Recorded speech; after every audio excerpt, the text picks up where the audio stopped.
어제장 이슈가 있었던 업종 살펴보는 기업 이슈 시간입니다. 어제 우리 시장은 간밤 미국 기술주 실적에 대한 실망감에 하방 압력을 받았습니다. 다만 코스닥은 등락을 반복하다 상승으로 마감했는데요. 어떤 업종의 시장이 움직였는지 확인해 보겠습니다. 이제 국내 증시에서 트럼프 트레이드 대신 해리스 트레이드 현상이 본격화하고 있습니다.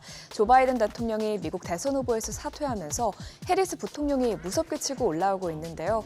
이제는 여론조사에서도 해리스 부통령이 트럼프 후보를 앞섰다는 소식이 나왔습니다. 어제 공개된 로이터 여론조사에 따르면 해리스 부통령의 지지율은 44%로 트럼프 후보를 2%포인트 앞섰습니다.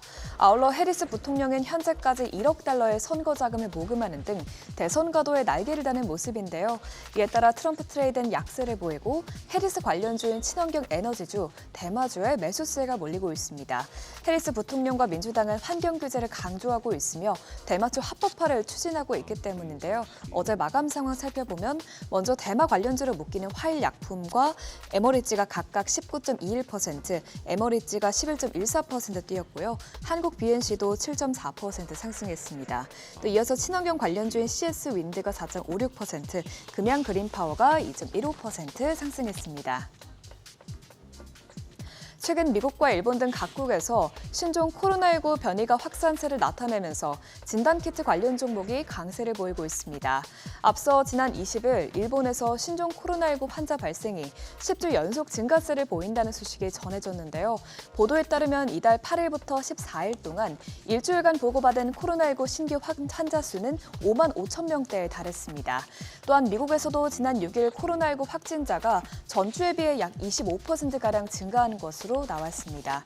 물론 코로나19가 재차 대유행할 것으로 보는 시각은 많지 않지만 일부 국가를 중심으로 코로나19가 재유행 조짐을 보이면서 진단키트 관련 기업의 수혜가 이어질 것이라는 기대감이 나오는데요. 어제 진단키트주 흐름 살펴보면 소마젠이 13.18%, 대웅제약이 9.06% 올랐고요. CTC 바이오가 8.68% 상승했습니다. 이외에도 랩지노믹스가 7.11%, 퀀터 매트릭스가 6.76% 상승세를 나타냈습니다. 어제 기다렸던 삼성전자의 엔비디아 퀄테스트 소식이 들려왔는데요. 다소 아쉬움이 남는 결과가 나오면서 반도체주는 하락세를 나타냈습니다. 로이터 통신은 소식통을 인용해 삼성전자가 엔비디아의 4세대 HBM인 HBM3를 납품하기 위한 퀄테스트를 처음으로 통과했다고 보도했는데요. 관건인 5세대 HBM3는 아직 기준을 충족하지 못한 것으로 알려졌습니다. 뿐만 아니라 삼성전자의 HBM3가 현재로서는 중국 시장을 겨냥해 만들어진 H20 GPU에만 사용될 예정이며 다른 제품에도 사용될지 여부는 아직 불분명하다고 로이터 통신은 덧붙였습니다.